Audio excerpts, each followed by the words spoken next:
Diretamente aqui dos estúdios do Coffee Connect, agora eu tô com Mariana Caetano, que é mais uma maravilhosa do mundo do café.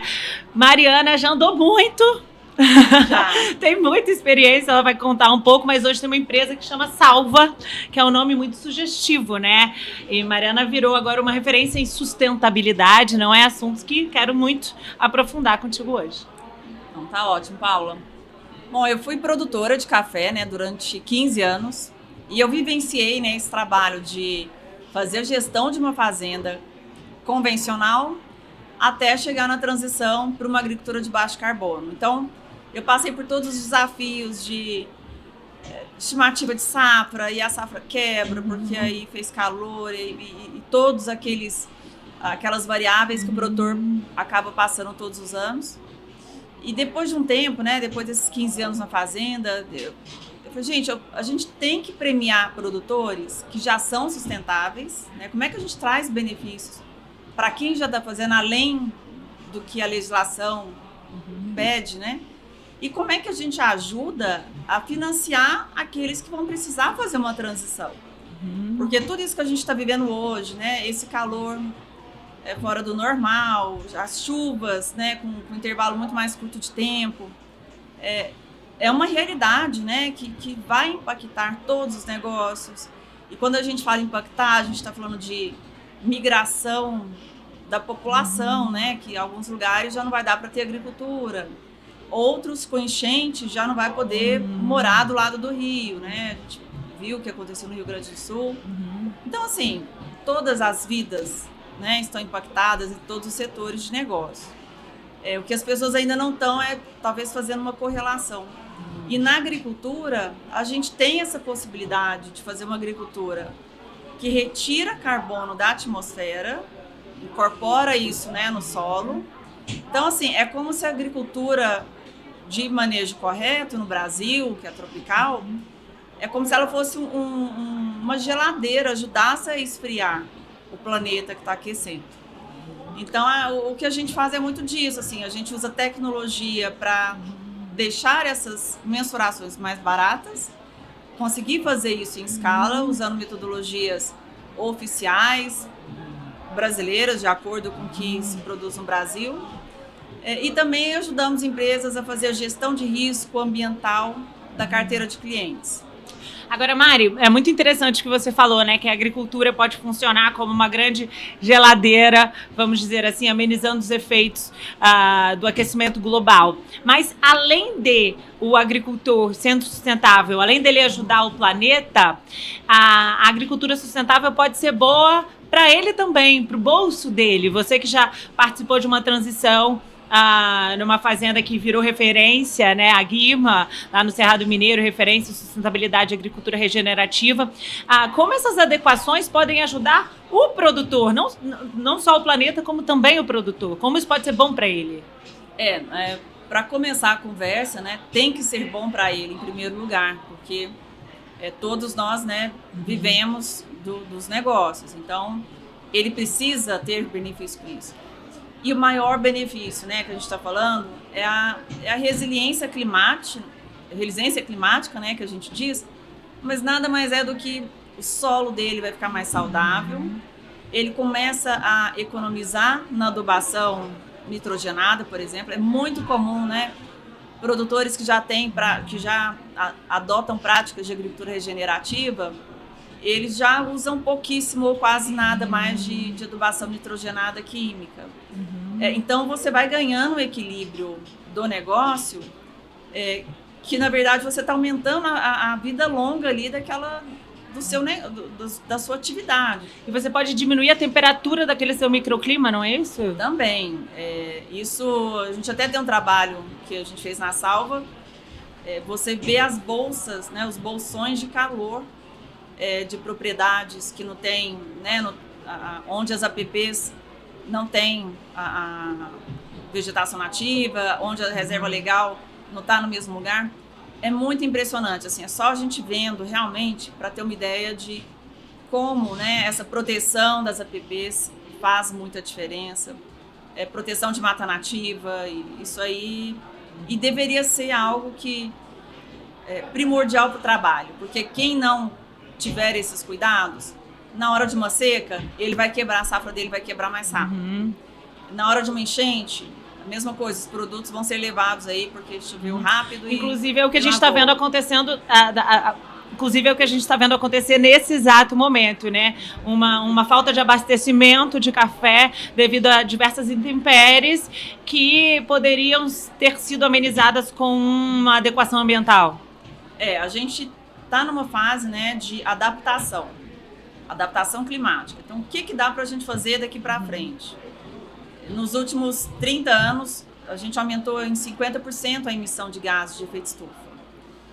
E isso vem principalmente de combustível fóssil. Então, como é que a gente pode usar o Brasil como uma potência verde, né, que tanto se fala, mas como é que a gente faz isso na prática e dentro da propriedade? APP, assim, a gente área de preservação permanente. Área né? de preservação permanente. Que são 20%, para quem estiver vendo, eu não sei o que é, né? Seria uma reserva que... Não, peraí, área de... isso é reserva legal, desculpa. Área de preservação permanente, para quem está vendo e não sabe o que é, são algumas áreas que precisam estar preservadas, como topo de morros, a beira de rios, áreas com declive acima de 45 graus, não é isso, Mari? Isso aí, eu vivenciei isso também na fazenda, né? Tinha uma área de uma represa que estava assoreada, estava seca, já tinha as capivaras andando, quase não tinha água e precisava irrigar. Então tem que desassorear, fazer uma obra e tal. O que a gente fez? A gente cercou a área, deixou a mata recompor, né? Jogamos sementes também, algumas coisas. E precisa ser algo nativo, porque tem que ter bastante cuidado para não jogar, às vezes, plantas que não são ideais para aquele lugar. Os vizinhos, né? Conversamos com os vizinhos, conscientizando os vizinhos. Quem tinha gado, por exemplo, para ter um lugar próprio, né? Senão ele vai assoreando ali a beirada do rio. E você consegue plantar água. Então, quando a gente fala de mudanças climáticas, os eventos extremos, o produtor vai ter que começar a irrigar mais. Lugares que eram frescos e não precisava de irrigação, ele começa a ter que irrigar, mas essa água precisa estar sendo reposta. Gente, vocês ouviram isso? Você consegue plantar água. Plantar água é a primeira vez que eu escuto. E é literal isso, tá? Uma área, né, isso eu vivenciei lá, né? Nascente tinha uma vazão muito baixinha, tava meio que secando, aquela coisa toda... vai acabar a água, essa água não dá para irrigar. Quando você começa a proteger, isso é o que se fala muito, o Código Florestal, inclusive, manda, né, está lá no Código Florestal que todo produtor que tenha rios passando na propriedade, ele tem que fazer essa proteção. É porque ali você deixa a água seguir o curso, essa água ela vai aumentando realmente.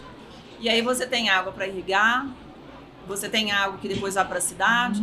Então, assim, os benefícios de uma agricultura de baixo carbono, de baixa emissão de carbono, elas são, assim, diretamente, elas são muito presentes no negócio do produtor. Não tem... às vezes a gente fala, né, de mercado de crédito de carbono, quando estiver funcionando, ou outros mecanismos, mas principalmente atuar com esse manejo, né, tentando incorporar mais carbono no solo, vai refletir diretamente na resiliência desse produtor. Ele vai ter produtividade melhor, ele vai quebrar menos a safra em anos que foram mais complicados, né? Ele vai ter maior infiltração d'água no solo também, né? Ele vai ter mais... quando chover, ele consegue absorver mais aquela água, porque o solo está mais aerado, né? Porque tem mais matéria orgânica. Então, ele assim, foge também dos preços flutuantes dos fertilizantes? Assim, foge assim, diminui a dependência? A gente, né, os preços estão muito altos, mas o que é saudável para todo o mercado é alta produtividade, né, para que você não dependa tanto de um mercado de preços ou de oscilação de insumos. Com agricultura de baixa emissão de carbono, você fazendo esse manejo, incorporando plantas de cobertura, você acaba aumentando essa nutrição do solo. Então você começa a economizar em algumas das atividades que mais impacta, que é o fertilizante mesmo, né? Então, assim, os benefícios são diretos mesmo. E muitos, né? Para todo mundo. E aí, Mari, agora no assunto do crédito de carbono, né? Que é algo muito interessante. A cafeicultura, ela é extremamente positiva para o planeta, porque a gente sabe que a gente tem muitas fazendas já comprovadamente com crédito negativo de carbono. Ou seja, elas não só não emitem, como elas também capturam o carbono da atmosfera. E isso é um negócio que já funciona, né? Esses dias eu li no jornal que nos Estados Unidos está se comprando muito crédito de carbono. Me corrija se eu estiver errada. Uma grande indústria que polui, ela compra o crédito de carbono de alguém que sequestra carbono e assim ela consegue balancear o dano que ela está causando ao nosso meio ambiente, né? Mas, e aí, como está funcionando isso? Já é real o produtor, o cafeicultor brasileiro conseguir ser remunerado pelas suas boas práticas? Olha, aí eu vejo que no Brasil a parte florestal, ela já funciona há bastante tempo, né? Projetos na Amazônia, por exemplo, 100 mil hectares de floresta preservados, gera os créditos. Existe já uma comercialização sobre isso, já bastante madura. Para a agricultura, ainda é muito novo, porque a agricultura os países que criaram a metodologia, as equações, quem comanda essa conversa são países de clima temperado. Então, são países que só produzem uma safra por ano, né? Ele faz a soja, depois neva, então ele tem um bactericida natural ali, que é o gelo, né? Então, ele não consegue fazer 2 safras no ano. No Brasil, às vezes, a gente faz até 3. No caso do café, entre ruas ali, a gente consegue plantar uma série de gramíneas para melhorar essa qualidade de solo, né? No meio ali das ruas, para manter a umidade mais presente ali durante todo o ciclo agrícola. Tudo isso para o Brasil já é uma prática bastante comum, principalmente para o café.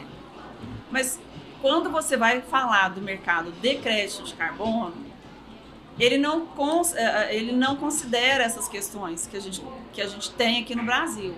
Então, ele não considera, por exemplo, que a agricultura do Brasil pode remover carbono, porque precisam ser feitas análises de solo.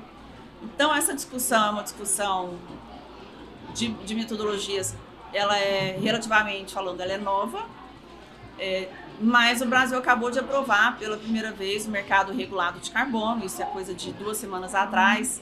Então, assim, está avançando bastante. Mas hoje não adianta, assim, o produtor, eu quero fazer, mas não tem quem compra, porque a gente tem que fazer algo dentro de uma metodologia, de um programa que seja global, reconhecido globalmente, para que alguém possa comprar isso, né? Não adianta só assim, eu retiro o carbono da atmosfera, eu vou gerar um crédito, mas se não tem ninguém para comprar, não adianta. Então, o que a gente tem que fazer hoje não ficar esperando, né, que as metodologias venham do clima temperado, dos países de clima temperado. O Brasil, ele precisa assumir, né, o protagonismo mesmo, né, desse tema de agricultura tropical, e a gente tem que ser mais ousado, porque a gente está agindo um pouco na defensiva. A gente precisa ser mais propositivo. Olha, a agricultura, no café, por exemplo, quase toda a agricultura, né, ela retira carbono da atmosfera, ela está fazendo um favor para o planeta todo, né? Então, empresa de petróleo, você deveria comprar, né? Compensa o que você emite, contribuindo aqui com esse carbono que a agricultura remove. Faz sentido, a lógica é essa, mas o mercado ainda está sendo estruturado. Inclusive, Mari, a gente precisa melhor comunicar a agricultura brasileira mundialmente falando, né? Porque somos um país que preserva muito e que é tido como um grande vilão, né, do planeta, certo? Tô certa? É isso aí. A gente, infelizmente, só saber, né? Nós sabemos. Nenhum país do mundo tem reserva legal, tem preservação de nascentes ou de mata nativa por lei.